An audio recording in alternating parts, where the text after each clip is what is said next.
Mesdames et messieurs, bonsoir. Je voudrais d'abord m'excuser pour mon silence d'hier. J'avais des documents à produire, donc j'ai pris pas mal de temps pour ça.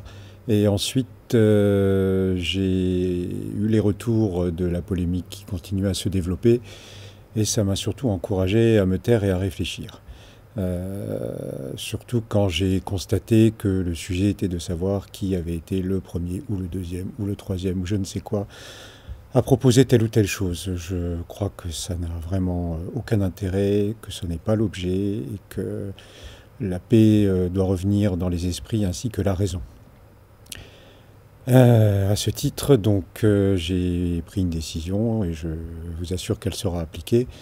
C'est d'une part de demander aux élus de Terreville de ne pas participer de quelque manière que ce soit à ces polémiques.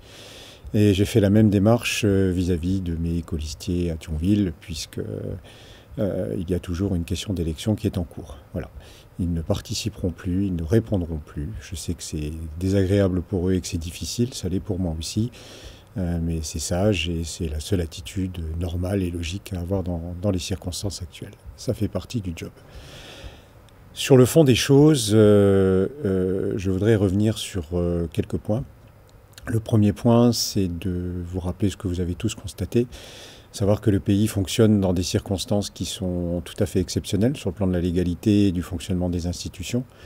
Et les maires, dans ce cadre-là, ont aussi une situation de fonctionnement qui est un petit peu particulière, puisque nos pouvoirs, nos décisions ne peuvent pas être contrôlées par le conseil municipal, ce qui est normalement le cas. Donc elles ne le seront qu'après la fin de cette période. C'est la raison pour laquelle, pour ce qui nous concerne, je donnerai les instructions demain.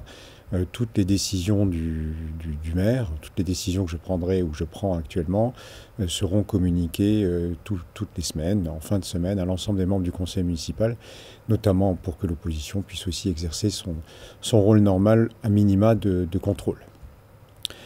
En suivant, donc, je rappelle quelles sont, et c'est pour la raison pour laquelle j'ai agi comme ça, je dois faire des choses et je dois rendre compte de ce que je fais et je dois pouvoir être contrôlé dans ce que je fais. C'est pour ça que je m'exprime, pas pour participer à une quelconque polémique. Donc je rappelle quels sont les pouvoirs des maires ou quelles sont leurs obligations, pouvoirs et obligations, ou obligations et pouvoirs dans les circonstances, enfin, d'une manière générale et dans les circonstances présentes.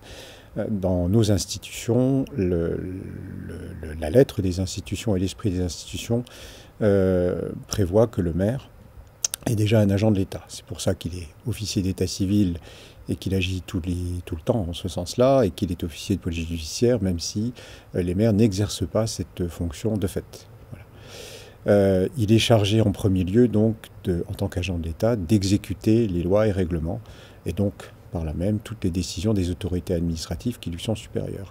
Ça, c'est notre obligation. C'est notamment le cas actuellement dans ces circonstances de confinement.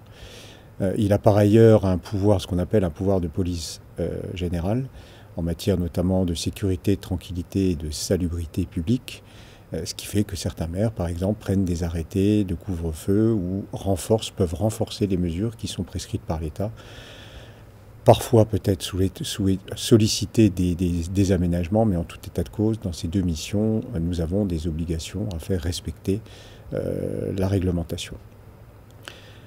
Dans l'esprit des institutions, je pense aussi que dans ce cadre-là, il nous appartient d'informer les autorités de ce que nous constatons, des difficultés le cas échéant que nous avons à faire appliquer la réglementation. Et il nous appartient aussi, c'est bien normal, de proposer un certain nombre de mesures ou de faire des suggestions qui proviennent de notre réflexion ou du partage que l'on peut avoir sur les situations qu'on rencontre avec tous ceux que nous côtoyons ou qui nous entourent.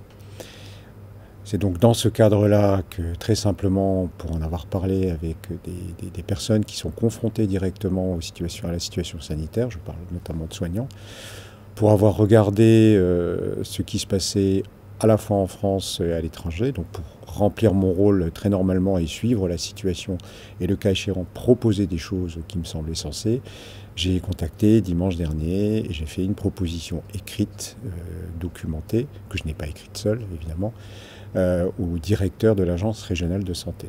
Voilà. La proposition a eu un accueil favorable, donc j'ai attendu un nouveau contact avec l'autorité et sa représentante en Moselle, et j'ai continué à préparer les choses.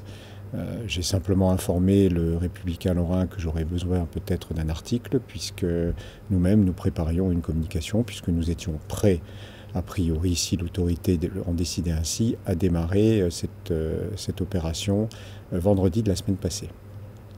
Alors, je précise que cette opération visait à créer, comme je l'ai déjà dit, des centres de tri préhospitaliers dans le cadre de cette épidémie Covid-19, mais qu'il n'a jamais été question de n'en faire qu'à Interville. Ça n'a pas de sens. Il est évident que peut-être qu'il faudrait un centre Terville-Florange, sans doute Jut-Silange, Bassam-Cunsich, probablement plusieurs centres à Thionville, dont un qui comprendrait Manom. Ça, c'est une décision qui appartient aux autorités de santé, certes en concertation sans doute avec les maires si elles le décidaient, mais qui appartient aux autorités de santé. Voilà, c'est la seule chose que j'ai faite et après je ne suis pas responsable de ce qui a pu se passer. J'ai du reste clairement indiqué que j'étais prêt, que nous étions prêts, la commune de Terville, le cas échéant, si c'était la décision des autorités régionales de santé. Je constate simplement que pour ce qui est du département de la Meurthe-et-Moselle, à minima, je n'ai pas suivi les dernières heures l'actualité, mais de tels centres, plusieurs, 4 je crois, ont été mis en place à Nancy, par la même agence régionale de santé, ce qui signifie que cette formule, cette organisation est tout à fait pertinente et que nous serons peut-être amenés à l'adopter dans les jours à venir. Voilà. Je vais de mon côté continuer à faire très exactement ce que je fais, donc d'une part informer les autorités, et je vous précise, et je dois le souligner, que depuis dimanche dernier, j'ai à tout moment informé les autorités de ce que je faisais jour après jour. Je n'ai rien fait qui n'ait pas été, j'allais dire, dûment documenté. Donc je vais continuer à les informer, je vais continuer à faire des propositions. C'est mon rôle, je le ferai discrètement. Des documents qui sont partis que je ne rendrai pas publics. Et je vais surtout continuer avec l'équipe qui m'entoure, que ce soit des élus ou les fonctionnaires de la commune, à soutenir la population en mettant en place des services, probablement des services nouveaux, en évaluant la pertinence des services que nous offrons pour, le cas échéant, les modifier, et en étant aussi une ressource d'information pour toute la population, que je remercie encore quand elle nous appelle, parce qu'on ne sait pas toujours répondre à ces questions ou résoudre ces problèmes, mais à tout le moins, ça nous permet de les recenser et justement de redéfinir parfois un petit peu notre service. Ceci étant dit, j'ai plusieurs choses à vous dire. Je voudrais lancer un appel aux étudiants en médecine qui habitent la commune, quelle que soit leur année d'études, car nous aurions peut-être besoin de leur service pour un nouveau service que nous voudrions mettre en place pour la population. Donc si l'un d'entre vous est concerné, l'un ou l'une d'entre vous est concernée et intéressée, écoutez, je vous remercie de prendre contact avec la commune dès demain matin. Je crois que le projet ne manquera pas de vous intéresser. Je voudrais aussi faire un appel à toute la population pour qu'elle nous remonte encore plus de témoignages sur les circonstances qu'elles vivent. Alors je parle de témoignages notamment qui ont trait à la difficulté d'accéder à un médecin ou à des inquiétudes liées à cette situation d'épidémie, puisque nous collectons de l'information que nous pouvons là aussi remonter aux différentes autorités. Voilà.